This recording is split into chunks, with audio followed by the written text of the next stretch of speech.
जय हिंद। 80 शब्द प्रति मिनट डिक्टेशन स्टार्ट।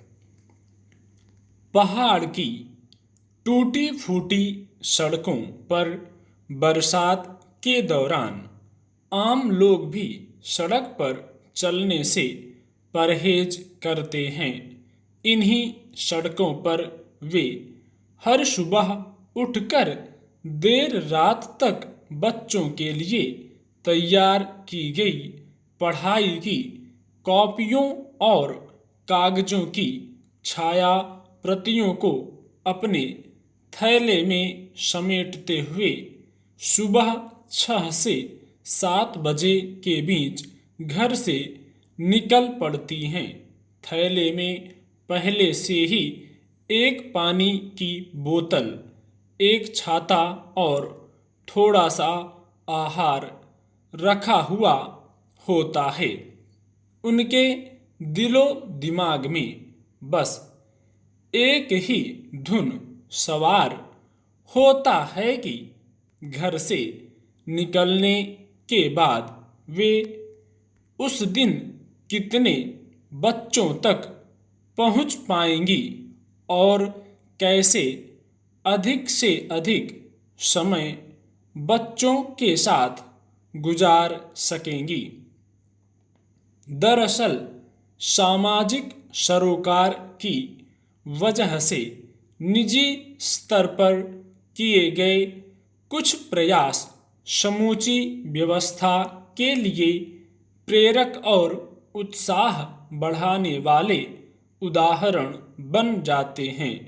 यूं यह उन महिलाओं की स्कूल खुलने से पहले हर सप्ताह कम से कम 3 दिन की कहानी होती थी, लेकिन जब से स्कूल नियमित खुलने के आदेश जारी हुए हैं, तब से यह उनकी दिनचर्या का हिस्सा बन गया है। 4-5 बच्चों को एक साथ इकट्ठा करना और इन्हीं में से किसी एक घर के आंगन में ऐसी जगह तलाशना जहां कम से कम घंटा भर सुकून से बैठकर बच्चों के साथ कक्षा 1 से 5 तक की हिंदी, अंग्रेजी और गणित विषय के लिए तैयार की गई मूलभूत दक्षताओं पर आधारित अभ्यास पुस्तिकाओं पर पठन पाठन का वे काम कर सकें। इसके लिए उन्होंने बहुत सी गतिविधियां भी तैयार की हैं। कुछ गीतों के माध्यम से, कुछ खेल खेल के माध्यम से और कुछ खुद सीखने सिखाने की सामग्रियों का निर्माण करके यह दिनचर्या पौड़ी जनपद में उन तमाम शिक्षिकाओं और शिक्षकों की है जो पूरे महामारी के दौर में शुरुआत से लेकर अब तक इस काम को अंजाम दे रहे हैं।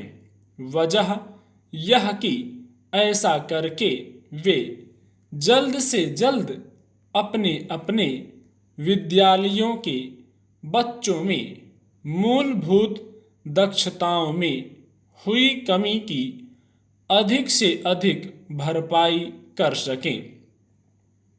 कक्षा 1 और 2 के बच्चों के बीच कुछ बिल्कुल नए बच्चों ने स्कूल में कदम भी नहीं रखा होता है।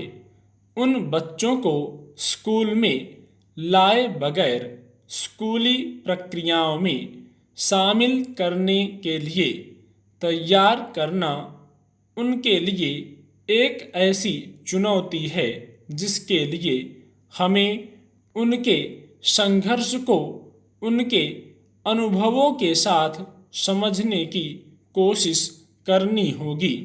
प्राथमिक विद्यालय के एक शिक्षक ने तो अपना किराए का आवास भी स्कूल की चार दीवारी के करीब लिया है, ताकि बच्चों को अधिक से अधिक समय मुहैया कराया जा सके।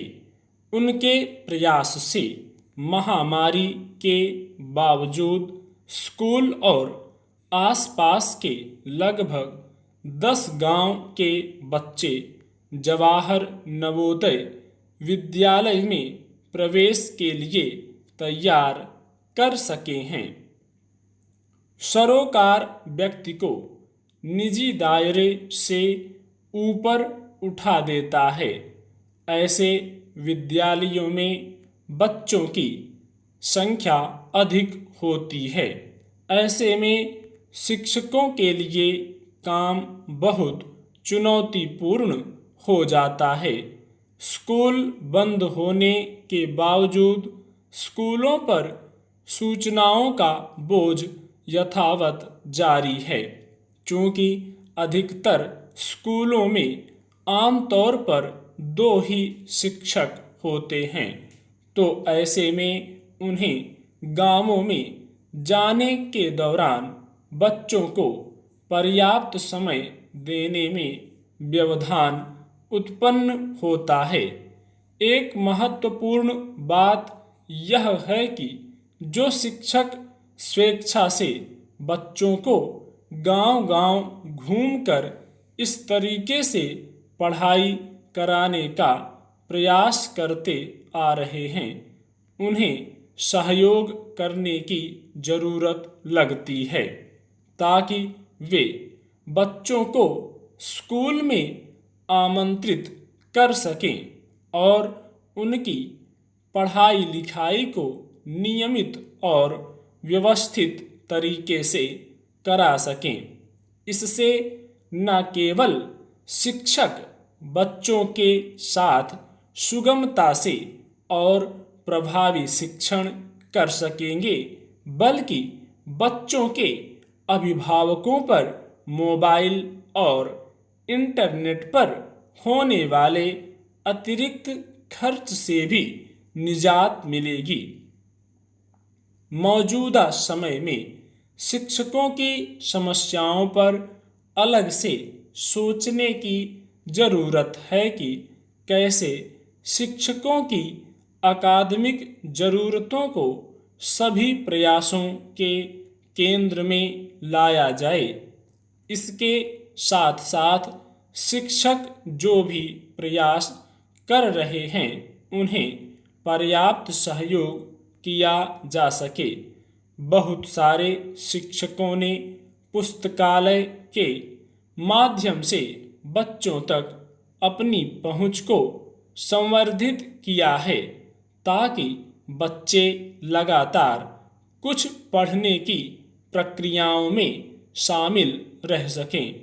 इसके लिए स्थानीय स्तर पर युवाओं की सेवाओं को भी लिया गया है। वर्तमान संदर्भों को ध्यान में रखते हुए सभी प्रयासों का केंद्र सिर्फ बच्चों में मूल दक्षताओं के विकास पर रखने की जरूरत है। इसके लिए जरूरी शिक्षण सामग्री, मसलन बच्चों के लिए पुस्तकें और अन्य सहायक सामग्री को स्कूलों में उपलब्ध कराया जा सकता है।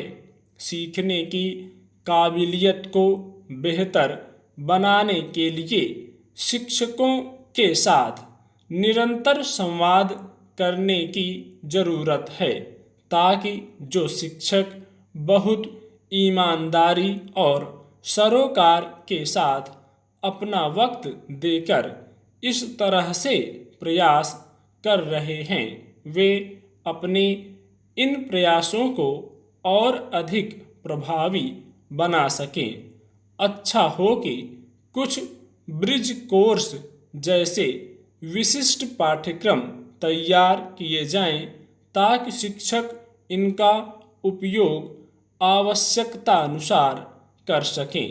आखिर शिक्षा व्यवस्था में बेहतरी हर समाज और सरकार का सरोकार होना चाहिए, ताकि लोग ज़्यादा से ज़्यादा संवेदनशील और जागरूक हों। स्टॉप।